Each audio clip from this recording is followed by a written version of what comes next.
এখন রয়েছি শ্রী জয়চণ্ডী মাতার মন্দির। গড় মানে দুর্গ, পঞ্চ মানে পাঁচ, আর কোট মানে গোষ্ঠী। এই তিনটি শব্দের সংমিশ্রণে তৈরি হয়েছে গড় পঞ্চকোট। কি মনোরম লাগছে এই বরণতিলে। পরবর্তী গন্তব্য হলো গড় পঞ্চকোট। দাদা নামটা বলো। আমার নাম কুচু।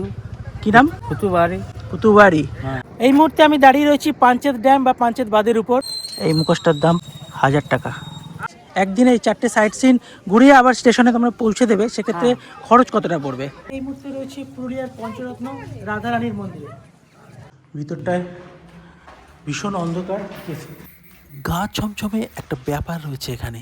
মূলত ঝাড়খণ্ডের ধানবাদ জেলার দামোদর নদীর উপর নির্মাণ করা হয়েছে এই পাঞ্চেত বাঁধ। তো বন্ধুরা, এবার আমাদের এই রুমের ভাড়াটা তোমাদের বলে দিই। আর এই হলো জয়চণ্ডী পাহাড় স্টেশনটা, আর এই হলো মাতা জয়চণ্ডী মাতার মন্দির। তো ফাইনালি আমরা পৌঁছালাম জয়চণ্ডী পাহাড়ে একদম উঁচুতে, যেখানে রয়েছে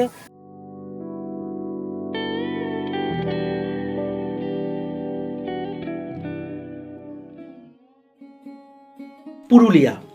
পুরুলিয়া মানেই শুধু পাহাড় নয়, এটা প্রকৃতির এক নীরব প্রেমের গল্প। এখানকার আকাশ, পাহাড়, বাতাস সব মিলিয়ে এক শান্তির রাজ্য। আজ আমরা চলেছি পুরুলিয়ার গড় সার্কিট ভ্রমণে, যেখানে পাহাড়, ইতিহাস আর প্রকৃতি একসাথে মিলে এক অপূর্ব গল্প বলে। তাই এক রাত একদিনেই এই ট্রিপে আমরা ঘুরে দেখব পুরুলিয়ার সেরা প্রাকৃতিক আর ঐতিহাসিক স্থানগুলো। কলকাতা থেকে আপনারা কিভাবে কোন ট্রেনে যাবেন, কোথায় থাকবেন, কোথায় খাওয়া দাওয়া করবেন, কোন কোন জায়গাগুলি ঘুরে দেখবেন এবং সাথে এই সম্পূর্ণ ভ্রমণের খরচের ডিটেলস থাকবে আজকে আমার এই ভিডিওতে। চলুন তাহলে ঘুরে আসি পুরুলিয়ার গড় সার্কিট। তো নমস্কার বন্ধুরা, কেমন আছো সবাই? আশা করি সবাই ভালো আছো, সুস্থ আছো। গোল্ডেন টিপ চ্যানেলে আরেকটি নতুন ভিডিওতে তোমাদের স্বাগত জানাই। আজ 25 জানুয়ারি 2026 রবিবার, আর আমার আজকের গন্তব্য হলো পুরুলিয়ার গড় সার্কিট। তো আজকের ব্লগটা আমি শুরু করছি হাওড়া স্টেশন থেকে। তো আজকে আমরা চলেছি 13021 মিথিলা এক্সপ্রেস।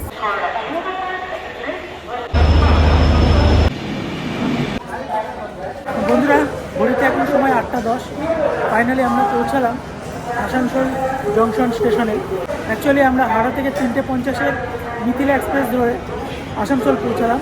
সময় লাগলো প্রায় 4 ঘন্টা। তো তোমাদের বলবো তোমরা ভুলেও এই ট্রেনটা ধরো না, কেননা আমাদের প্রায় 4 ঘন্টা সময় লাগলো।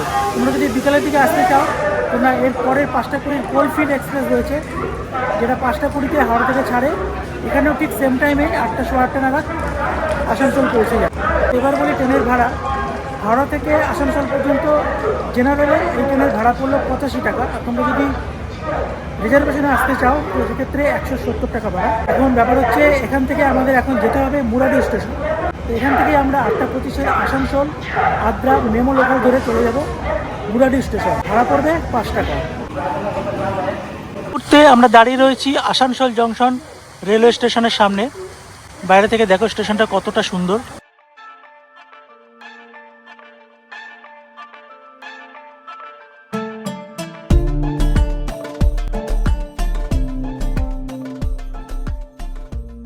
আমরা পৌঁছালাম 1 নম্বর প্ল্যাটফর্মে। আসানসোল আদ্রা মেমু লোকাল ঢুকছে। এই ট্রেনে করে আমরা এখন চলে যাব মুরাডি স্টেশন। পৌঁছালাম মধুকুন্ডা স্টেশন। এর পরের স্টেশনে মুরাডি। মধুকুন্ডা ট্রেনটা মোটামুটি ফাঁকাই থাকে। ফাইনালি আমরা পৌঁছালাম মুরাডি স্টেশন। ঠিক আছে। আর আসানসোল থেকে আমাদের মুরাডি স্টেশন আসতে সময় লাগলো 30 থেকে 35 মিনিটের মতো। তো এখন ব্যাপারটা হচ্ছে, স্টেশন তো পৌঁছে গেলাম। এখন আমাদের প্রথম কাজ হলো এখান থেকে একটা হোটেল বুক করা। তো আমাদের হোটেল ফোনে বুকিং করাই রয়েছে। স্টেশন থেকে বেরিয়েই 5 কিলোমিটার মধ্যেই আমরা চলে যাব। অ্যাকচুয়ালি আমরা যেভাবে করছি সেভাবে না করে তোমরা কিন্তু দিনের দিনে ওই ট্যুরটা করতে পারো। সেক্ষেত্রে হাওড়া থেকে 6:15 সকাল 6:15 ব্ল্যাক ডায়মন্ড ধরে তোমরা এখানে চলে আসবে আসানসোলে 9:15 নাগাদ। 9:30 এই আসানসোল আদ্রা মেমু ধরে তোমরা চলে আসবে এই মুরাডি স্টেশন।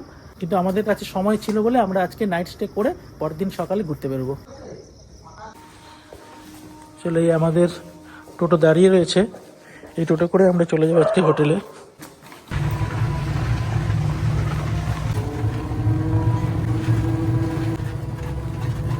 ফাইনালি আমরা পৌঁছালাম আমাদের হোটেলে।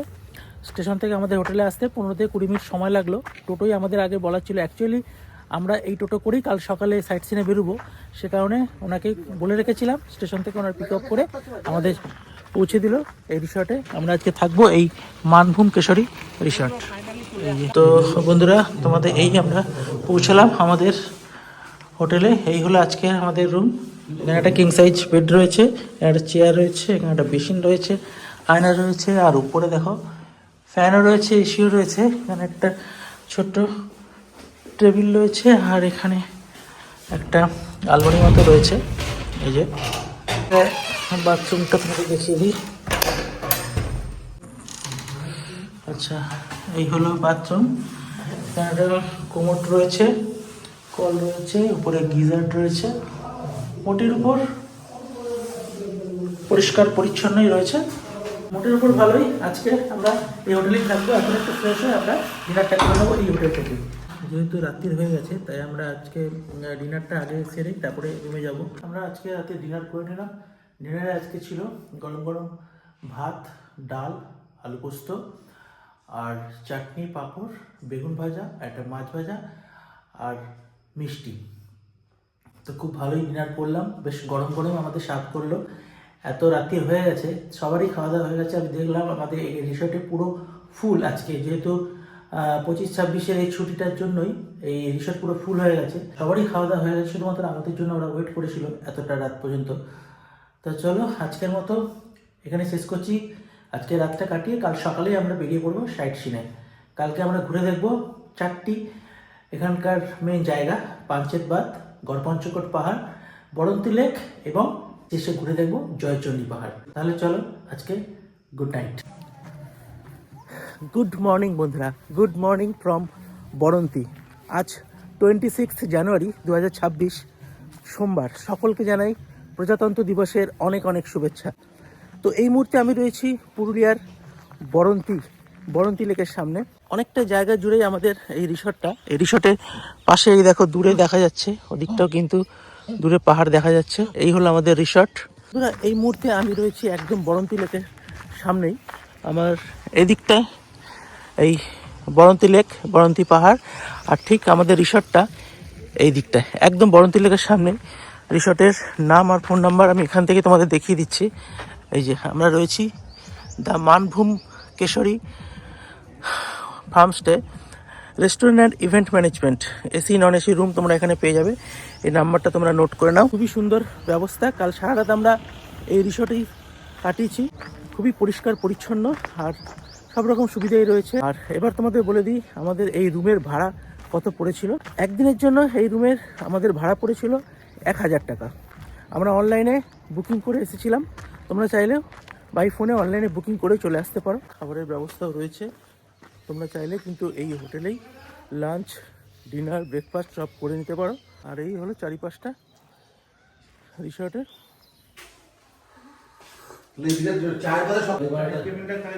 তো বন্ধুরা, ফাইনালি আমরা আজকে বেরিয়ে যাচ্ছি। সকালের এই মনোরম পরিবেশটা কিন্তু আরও সুন্দর লাগছে। চারিদিকটা পাহাড়ে ঘেরা, আর সামনেই বরন্তী লেক। তোমরা চাইলে কিন্তু একদিনের জন্য এই রিসর্টে থেকে এখানে এসে রিসর্টের থেকেই কিন্তু তোমরা এখানে যে সাইট সিনগুলো আছে করে নিতে পারো। টোটো এসে গেছে, এই যে এই দাদা টোটো করেই কিন্তু আমরা সাইট সিন করবো আজকে। তোমাদের দেখো আমাদের রিসর্টের একদম সামনে কিন্তু এই বরন্তী লেক। কত সুন্দর লাগছে তোমাদের দেখাই। এই যে চারিদিকটা দেখো, একদম স্বচ্ছ জলের ড্যাম, দারুণ লাগছে। আর সামনেই রয়েছে বরন্তী পাহাড়, তার ওপাশে পঞ্চকোট পাহাড় দূরে দেখা যাচ্ছে। দারুণ লাগছে কিন্তু। আর লেকের জলের মধ্যে পাহাড়ের প্রতিচ্ছবিটা পড়েছে, আরও সুন্দর লাগছে। একদম নিস্তব্ধ, নিরিবিলি, শান্ত একটা লেক। এখানে কিন্তু আশেপাশে বেশ কিছু রিসর্ট রয়েছে। আমাদের দ্বিতীয় গন্তব্য পাঞ্চেত ড্যাম। বরন্তী লেকটা মূলত এই গ্রামের জলসেচের জন্যই কিন্তু এই লেকের ব্যবস্থা। দারুণ সুন্দর এই লেকের মনোরম পরিবেশ চারিদিকটা। তোমরা চাইলে কিন্তু একদিন এখানে এসে থেকে সময় কাটাতে পারো। আর এই যে বাঁধটা কত সুন্দরভাবে বাঁধানো।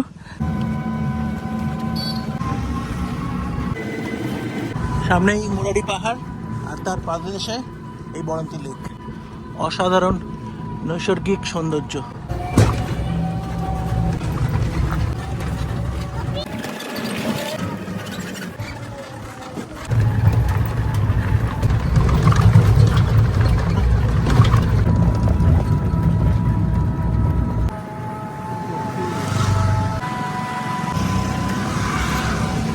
চলে আসলাম আমাদের দ্বিতীয় গন্তব্য পাঞ্চেত ড্যাম বা পাঞ্চেত বাঁধ। বরন্তী লেক থেকে আমাদের এই পাঞ্চেত ড্যাম আসতে সময় লাগলো প্রায় 1 ঘন্টা 10 মিনিট। আমরা বেরিয়েছিলাম 7:40 নাগাদ, এখানে আসলাম প্রায় 8:50। আমাদের দেখাই এই পাঞ্চেত যে ড্যামটার কি মনোরম পরিবেশ। দেখো অনেকটা জায়গা জুড়ে কিন্তু রয়েছে এই পাঞ্চেত ড্যাম। দূরে দেখা যাচ্ছে এই যে এটা হলো জলবিদ্যুৎ তৈরি করা হয় এই যে জায়গাগুলো দিয়ে। সকালবেলায় কুয়াশার জন্য অতটা পরিষ্কার দেখা যাচ্ছে না। অনেকটা বড় কিন্তু এই পাঞ্চেত ড্যাম। দূরে দেখা যাচ্ছে লক গেট। 1959 সালে আমাদের ভারতের প্রথম প্রধানমন্ত্রী জওহরলাল নেহরু কিন্তু এই পাঞ্চেত ড্যামের উদ্বোধন করেছিলেন। বর্ষাকালে বা যখন অতিরিক্ত বৃষ্টি হয় তখন কিন্তু এখান থেকে জল ছাড়া হয়, তখন সেই দৃশ্য কিন্তু আরও সুন্দর লাগে। এই বাঁধটা কিন্তু অনেকটাই দীর্ঘ। পুরো এই জায়গাটায় সোলার সিস্টেম করা হয়েছে, আর বাঁধের এই পাশটায় রয়েছে বিরাট জলাধার। আসানসোল থেকে প্রায় 17 কিলোমিটার দূরত্বে অবস্থিত এই পাঞ্চেত ড্যাম। মূলত ঝাড়খণ্ডের ধানবাদ জেলার দামোদর নদীর উপর নির্মাণ করা হয়েছে এই পাঞ্চেত বাঁধ। আর চারিপাশটা দেখো কি মনোরম পরিবেশ। পাঞ্চেত ড্যাম বা পাঞ্চেত বাঁধ এটা কিন্তু একটা দারুণ কিন্তু পর্যটন কেন্দ্র বা পিকনিক স্পট হিসাবে পরিচিত। এখানকার প্রাকৃতিক সৌন্দর্য মন ছুঁয়ে যায়। এটি ডিভিসির 4টি বহুমুখী বাঁধের মধ্যে সর্বশেষ বাঁধ। এখানে 2 ইউনিট বিদ্যুৎ উৎপাদন কেন্দ্র রয়েছে, যার প্রতিটির ক্ষমতা 40 মেগাওয়াট। বাঁধটি মূলত দামোদর নদীর অববাহিকায় বন্যা নিয়ন্ত্রণে গুরুত্বপূর্ণ ভূমিকা পালন করে। আমরা আমাদের দ্বিতীয় গন্তব্য পাঞ্চেত ড্যাম দেখে নিলাম, তোমাদেরকেও দেখালাম। এর পরবর্তী গন্তব্য আমাদের গড়পঞ্চকোট। চলো তাহলে যাওয়া যাক। আমাদের পরবর্তী গন্তব্য হলো গড়পঞ্চকোট। গড়পঞ্চকোট যাওয়ার আগে আমরা একটু ব্রেকফাস্ট করে নেবো এখন, কারণ সকালবেলা আমরা চা বিস্কুট খেয়ে বেরিয়েছি, প্রচণ্ড খিদেও পেয়ে গেছে। সকালে ব্রেকফাস্ট গরম গরম কচুরি আর ঘুগনি প্লেটে করে দিয়েছে। দেখো কি অভিজ্ঞতা আমাদের প্লেট। কচুরি আর ঘুগনি প্লেট 30 টাকা। আমরা এখন চলেছি গড়পঞ্চকোট। চারিদিকে রাস্তা দেখো, দুদিকে জঙ্গল, তার মাঝখান দিয়ে আমরা এগোচ্ছি। এরপর আমরা কোথায় যাচ্ছি এখন? গন্তব্যস্থল পুরুলিয়ার গড়পঞ্চকোট। ওখানে গিয়ে আমরা কি দেখবো?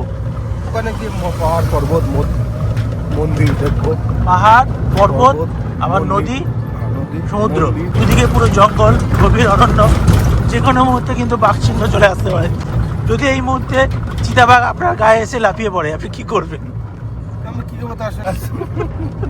সবাই কিন্তু সেলফিটা তুলে নেবেন। আমার কাজটা বন্ধুরা, ফাইনালি আমরা চলে আসলাম এই গড়পঞ্চকোট। গড় মানে দুর্গ, পঞ্চ মানে 5, আর কোট মানে গোষ্ঠী।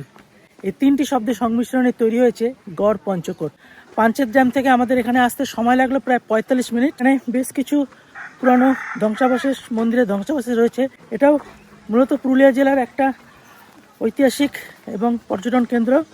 এখানে বিভিন্ন দুর্গ রয়েছে, মন্দির রয়েছে, সেগুলো এক এক করে আমরা দেখব আজকে। প্রথমেই আমরা দেখব এই রাধারানীর মন্দির। আর এখানে তোমাদের দেখিয়ে দিই, এই সামনেই কিন্তু বেশ কিছু দোকানপাটও রয়েছে, আমি দেখতে পাচ্ছি। এখানে তোমরা চাইলে বাড়ির জন্য বেশ কিছু জিনিসপত্র বা পরিবারের জন্য নিয়ে নিতে পারো। এখানে রয়েছে, তোমরা চাইলে এখান থেকে দুপুরের লাঞ্চও করে নিতে পারো। এখানে বেশ কিছু হোটেল রয়েছে পরপর। এই হলো সেই পঞ্চরত্ন মন্দির। আমরা এখন রয়েছি পুরুলিয়ার পঞ্চরত্ন মন্দিরের সামনে। এ হলো পঞ্চরত্ন মন্দির। চলো জেনে নিই এই মন্দিরের ইতিহাস। এই স্থানে বেশ কিছু মন্দির রয়েছে যা উপযুক্ত সংরক্ষণের অভাবে ধ্বংসস্তূপে পরিণত হয়েছে। গড়পঞ্চকোটের সর্বাপেক্ষা উল্লেখযোগ্য মন্দির হলো এই পঞ্চরত্ন মন্দির, যা রাস মন্দির হিসেবেও পরিচিত। মন্দিরের ভিতরে রাধাকৃষ্ণের বিগ্রহ রয়েছে। মন্দিরটি ইট নির্মিত, দক্ষিণ ও পূর্ব দুয়ারে 3টি খিলানযুক্ত প্রবেশপথ রয়েছে। তো মূলত এই গড়পঞ্চকোট পাহাড়ের আশেপাশে বেশ কিছু মন্দির বা দুর্গর ধ্বংসাবশেষ রয়েছে। এখানে একটু দূরে চোখে পড়ল জোর বাংলো মন্দির। অবশ্য এটিকে মন্দির না বলে ধ্বংসাবশেষ বলাই ভালো। আমরা চলে আসলাম আরও একটা ধ্বংসাবশেষ এই জায়গায়। এখানেও দেখো বহু প্রাচীন কালের সব ধ্বংসাবশেষ এদিক ওদিক এখানে পড়ে রয়েছে। এখানে একটা রিসর্ট দেখলাম, চারুলতা রিসর্ট। তোমরা চাইলে এই রিসর্টটাও থাকতে পারো। এই যে চারুলতা রিসর্ট, এটা ফুল দিয়ে সাজানো। তো গড়পঞ্চকোটে আসলে তোমরা কিন্তু এই রিসর্টটাও থাকতে পারো।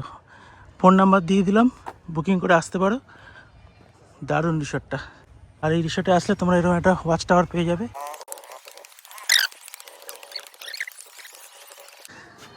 কি লাগছে, এখন দাঁড়িয়ে রয়েছি একদম ওয়াচ টাওয়ারের উপরে। আর এখান থেকে এই পুরো জায়গার ভিউটা তোমাদের দেখায়। পঞ্চরত্ন রাধারানীর মন্দির, ওইদিকে একটা ধ্বংসাবশেষে আমরা গেলাম এইমাত্র। আর এই একটা প্রাচীন মন্দির, চারুলতা রিসর্ট। অসাধারণ লাগছে চারিপাশটা। আমরা যে আজকে টোটোয় করে টোটোদার সাথে যে সাইট সিনগুলো করছি তার সাথে তোমাদের পরিচয় করিয়ে দিই। নামটা বলো। আমার নাম ফুচু। কি নাম? ফুচু বাড়ি। পুরুলিয়ার হ্যাঁ। এই গড় সার্কিটটা যদি ঘুরতে আসে, তোমরা এখানে কোন কোন জায়গাগুলো সাইট সিন হিসাবে ঘুরে দেখাও? সাইড সিন আছে তোমার বরন্তি ড্যাম আছে, তারপরে পাঞ্চায়েত ড্যাম, তারপরে গড়পঞ্চকোট, জয়চন্ডী পাহাড়, বরন্তি লেক। হ্যাঁ বরন্তি লেক। আচ্ছা, মানে একদিনে কতক্ষণ সময় লাগতে পারে চারটে জায়গা ঘুরতে? মোটামুটি সারাদিনটা ধরুন না, সারাদিন মানে 4-5 ঘন্টা ধরে রাখতেই হবে। হ্যাঁ 5-6 ঘন্টা। 5-6 ঘন্টা ধরে রাখতে হবে। তারপরে এখান থেকে লাঞ্চ করে আমরা আবার সন্ধ্যেবেলা ফিরে যেতে পারি কলকাতায়। একদিনে তোমরা চাইলে একদিনেও কিন্তু এসে পুরোপুরি এই 4টে সাইট সিন করেও আবার রাতে দিনে বাড়ি ফিরে চলে যেতে পারো। দাদা তোমার ফোন নাম্বারটা বলে দাও। 706333 432। এবার ব্যাপারটা হলো তোমরা এই একদিনে এই 4টে সাইট সিন ঘুরিয়ে আবার স্টেশনে তোমরা পৌঁছে দেবে, সেক্ষেত্রে খরচ কতটা পড়বে এটা হলো মূল বিষয়। কত খরচ পড়তে পারে অ্যাপ্রক্স? তোমরা কীরকম নিয়ে থাকো এই 4টে সাইট সিন ঘুরিয়ে? সাইড সিন মানে 1500 পারে এরকম পড়ে। আচ্ছা, 1500 করে। এবার যদি কেউ ফোন করে বুকিং করে আমাদের চ্যানেলের নাম নিয়ে আসে, কিছু কম বেশি তোমরা করে দিতে পারবে। তোমরা চাইলে কিন্তু দাদাকে ফোন করে বুকিং করে চলে আসতে পারো। তোমাদের স্টেশন থেকে পিক আপ করে নেবে, আবার সারাদিন ঘুরিয়ে আবার স্টেশনে তোমাদের পৌঁছে দেবে। আমরা এখন যাচ্ছি দুর্গা মন্দির দেখবো। এই পাহাড়ের কিছুটা চূড়াতেই আছে, হেঁটে হেঁটেই যেতে হবে। এখানে গাড়ি নিয়ে যাওয়া যায় না, বেশ কিছুটা হাঁটতে হবে। এদিকে একটা রাস্তা গেছে, এদিকে রাস্তা দিয়ে আমরা যাব। জানি না কতটা দূরে আছে, জঙ্গলের মধ্যে দিয়েই পথ। চলো যাওয়া যাক আস্তে আস্তে। চলে এসছি, বেশিক্ষণ 5 মিনিটের মতো একটু ট্রেকিং করলেই তোমরা পৌঁছে যাবে মন্দিরে। চলে এসছি দুর্গা মন্দির।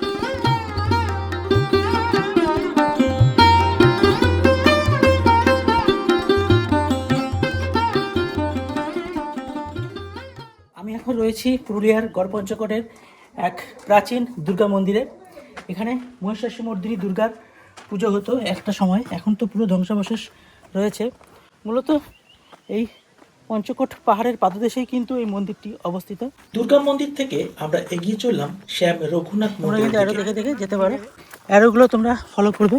পাথরের গায়ে এবং গাছের গায়ে এরকম অ্যারো দেওয়া রয়েছে, এই অ্যারোগুলো ফলো করে তোমরা কিন্তু চলে যাবে। খুবই সাবধান, আস্তে আস্তে ধীরে ধীরে। একটা ইম্পর্টেন্ট কথা তোমাদের বলে রাখছি, যেরকম পাহাড়ি ট্রেকিং করো না কেন, সাথে কিন্তু জলের বোতল মাস্ট রাখবে। গেছিলেন আপনারা পুরোটা? অনেকটা নাকি আরো কিছু? খুব বেশি দূর না? আচ্ছা আচ্ছা, আমরা উঠতে পেরেছি। হ্যাঁ একটুখানি আছে। আপনারা সাবধানে নামবেন। আপনারা কোথা থেকে আসছেন? কলকাতা। আমরাও কলকাতা সোদপুর থেকে আসছি। হ্যাঁ, আর কোনো প্রোগ্রাম নাকি আজকে? এখানেই শেষ? না, এখানেই শেষ। ওপাশে ঘোরা হয়ে গেছে কালকে। আর ওইটা গেছিলেন এই জয়চন্ডী পাহাড়? হ্যাঁ হ্যাঁ হ্যাঁ, জয়চন্ডী পাহাড়টা যাবো, ওইটা যাবো।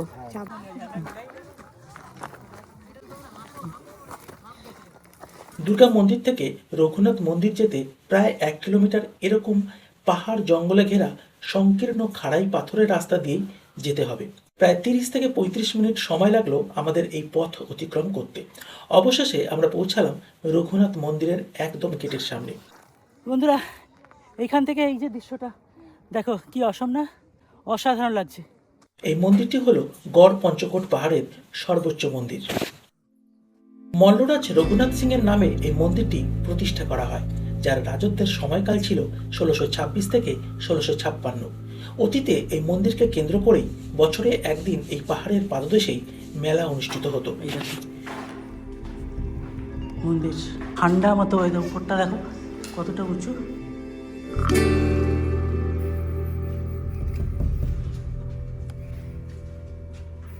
তো বন্ধুরা, আমরা এখানে বেশ কিছুক্ষণ সময় কাটালাম।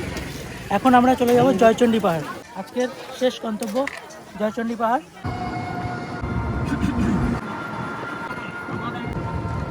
বন্ধুরা, ফাইনালি আমরা পৌঁছলাম পুরুলিয়ার জয়চণ্ডী পাহাড়। তা আমরা রওনা দিয়েছিলাম ঠিক 1:30 নাগাদ, ফিরে এসে পৌঁছালাম প্রায় 2:30, প্রায় 1 ঘন্টা সময় লাগলো আমাদের এখানে আসতে। তবু জয়চণ্ডী পাহাড়, এই দেখো চারিপাশটায় আমাদের একটু দেখিয়ে নিই।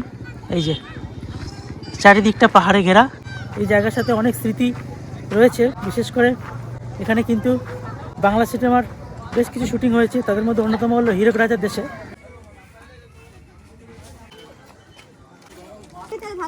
বন্ধুরা, আমরা এখন রয়েছি পুরুলিয়া রঘুনাথপুরের জয়চণ্ডী পাহাড়ে। তো এই পাহাড়ের উপরে রয়েছে মাতা জয়চণ্ডী মন্দির, জয়চণ্ডী মাতার মন্দির। তো সেই দর্শনে আমরা উঠছি সিঁড়ি দিয়ে, বেশ কিছুটা উঠতে হবে, অনেকটাই উঁচুতে কিন্তু এই মাতার মন্দির। শোনা গেছে নাকি একজন মারোয়ারি এইখানে রিসেন্ট নাকি এই রেলিংটা করে দিয়েছে।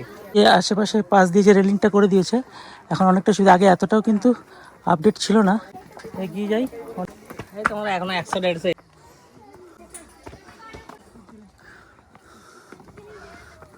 আমরা পৌঁছে গেছি মাতা জয়চণ্ডী মাতার মন্দিরের সামনে একদম। এই যে তোমরা দেখতে পাচ্ছ শুরুতেই বজরংবলী মন্দির। জয় বজরংবলী। আর এই হলো মাতা জয়চণ্ডী মাতার মন্দির। কি অপূর্ব লাগছে দেখো।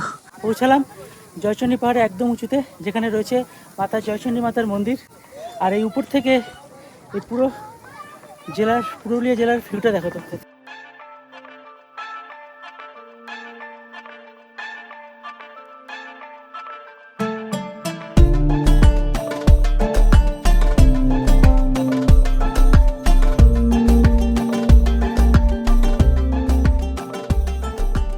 মন্দিরের উপরেই কিন্তু সামনেই কিন্তু তোমরা দেখতে পাবে এরকম ঝালমুড়ি, আলু কাবলি, পেয়ারা মাখা তোমরা পেয়ে যাবে। আর ওইখানটায় হচ্ছে যজ্ঞটা হয়, আর চারিপাশে পাহাড় দিয়ে ঘেরা এই মন্দির। বন্ধুরা, আমাদের জয়চণ্ডী মাতার মন্দির দর্শন করলাম। দর্শন করে এখন নিচে নেমে যাব, লাঞ্চ করব। লাঞ্চ করে তারপরে আমরা ফিরে যাবো। জলে বোতল দেবে। তোমরা জয়চণ্ডী পাহাড়ের নিচে এরকম কিন্তু প্রচুর হোটেল পেয়ে যাবে, যেখান থেকে তোমরা দুপুরে লাঞ্চ করে নিতে পারবে। আমরা একটা রুই মাছ থালি নিয়েছি, মূল্য 100 টাকা। বন্ধুরা, আমরা পৌঁছালাম জয়চণ্ডী পাহাড় স্টেশন। এখান থেকে 5টা 5 রাঁচি আসানসোল মেমো লোকাল ধরে আমরা চলে যাব এখন আসানসোল 7টা নাগাদ। ওখান থেকে 7:20 শক্তিপুঞ্জ এক্সপ্রেস ধরে আমরা হাওড়া পৌঁছাবো। এই হলো জয়চণ্ডী পাহাড় স্টেশনটা। তো সুন্দর দেখো বাইরে। Our hearts beat to the city streets. We began to feel the fire. We rise like tall buildings as the chemicals they take us higher. তো আজকের মতো ভিডিওটি এখানেই শেষ করছি। ভিডিওটি কেমন লাগলো অবশ্যই কমেন্টস করে জানিও। ভিডিও ভালো লাগলে অবশ্যই লাইক, শেয়ার, সাবস্ক্রাইব করতে কিন্তু প্লিজ ভুলো না। তোমাদের সাথে আবার দেখা হবে নেক্সট ভিডিওতে। ততক্ষণ ভালো থেকো, সুস্থ থেকো এবং সাবধানে থেকো। চলো আজকের মতো টাটা।